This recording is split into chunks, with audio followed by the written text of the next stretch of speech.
General Counsel for Hapco. I wanted to talk a little bit about one of the situations that we hear people call into Hapco a lot and ask us about, and that is what happens when a tenant who you've gone to court, possibly you've gotten the judgment against them, or they owe you X amount of dollars, and then you find out later that after they've left the property, there's all this additional damage that's been done to the property. The first scenario is where you've already gotten the judgment against the tenant.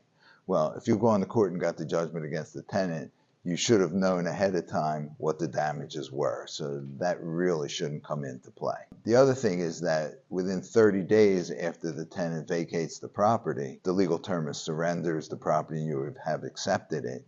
Within 30 days of that point, you have to notify the tenant as to all of the damages that exist at the property. And if you don't, you're unable to collect the amount of money that they've damaged your property. So real important.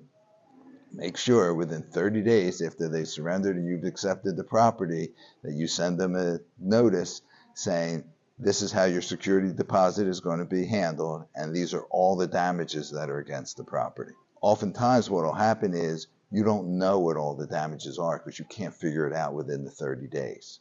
And we get a lot of calls on that that's saying, hey, they've damaged it, this place is wrecked, I'm never going to be able to get an estimate within 30 days.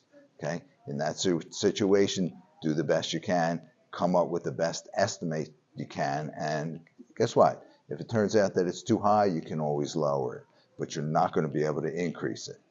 So make sure that you're covered with whatever that damage number is, but if it turns out it is lower, make sure you go ahead and adjust that number afterward. You can sue for the damages. So let's say the person's out of your property, you haven't filed a landlord-tenant action against them, they just vacated, but there's all these damages. You can sue them for the amount of rent that they still owe you, plus all the damages that they've caused. You can go back into court or go into court to begin with and go ahead and sue them for that money.